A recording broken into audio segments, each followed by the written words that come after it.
여러분 안녕하세요. 보험지식 저장소 손해소장사 최민수입니다.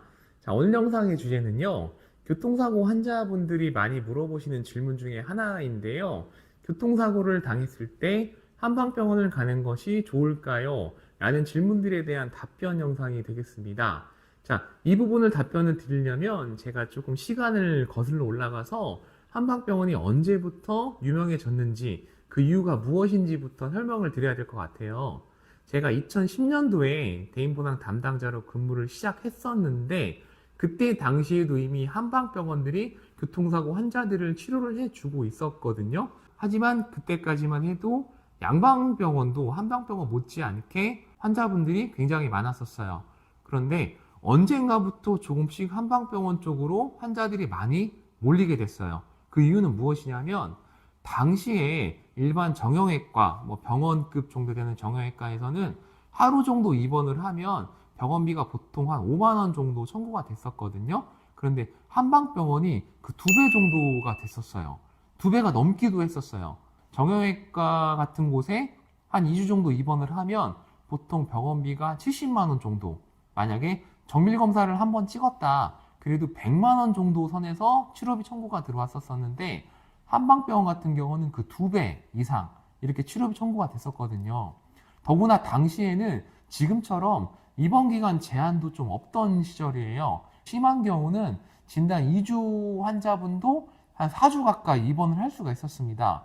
그러다 보니 이 부분이 담당자에게는 굉장히 부담이 된 거죠. 한방병원 입원을 했다, 합의가 잘 안 됐다, 이 환자가 한 2주, 3주 입원을 해버렸다, 그러면 병원비는 병원비대로 몇백만 원 나가고, 또 합의금은 합의금대로 줘야 되고, 그러다 보니 어떤 사고의 크기 유무라든지 피해자의 성향 이런 것과 관계없이 이 치료를 중단시키기 위해서는 합의를 봐야 되잖아요. 그러다 보니까 일반 양방병원에 간 피해자분들보다 조금 더 합의금을 높여준 건 사실이에요. 이게 해가 거듭되다 보니까 점점 더 한방병원은 유명해져서 장사가 잘 되니까 전국적으로 대형화되고 체인지화되고, 지금은 양방병원들은 입원실을 오히려 축소하거나 아예 없애버려서 입원실을 찾기가 어려운 지금 상황까지 되어버린 것이죠. 자, 그러면 한방병원을 선택하는 것이 교통사고 환자분들에게 반드시 유리할까요? 이 부분에 대해서는 크게 두 가지로 또 나눠야 될 것 같은데요. 첫 번째로는 솔직히 본인이 많이 아프진 않은데 담당자와의 합의 관계를 좀 유리하게 이끌어내고 싶다. 물론 이렇게 대놓고 말씀하시진 않겠지만, 그런 속내가 좀 있으신 분들은 한방병원을 가시는 게 나름 유리한 결과를 도출을 할 수가 있겠죠. 여전히 담당자에게 부담이 되니까. 근데 사실 이 부분도 자동차 보험이 개편이 되면 어떻게 될지 모르겠어요. 2026년도에 개편이 예정된 자동차 보험에서는 향후 치료비를 경상 환자에게는 지급하지 않는다고 하잖아요. 자, 그러면 한방병원을 갔을 때 단점은 무엇일까요?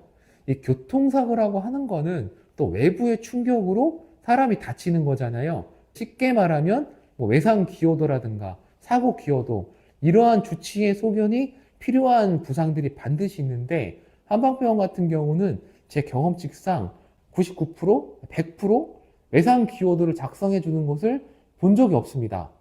그러니 외상 기여도가 중요한 부상을 당한 환자분들 같은 경우에는 몇 개월 동안 한방병원을 이용해서 치료를 받았고, 고생도 심하게 했고, 현재도 몸이 아픔에도 불구하고 보험회사 담당자에게 그러한 부분들을 어필하기 위해서는 주치의가 이분의 통증은 교통사고 때문에 그런 것입니다 라고 어떤 소견을 써주면 그나마 유리한데, 그러한 소견들이 나오는 걸 저는 본 적이 없다는 겁니다.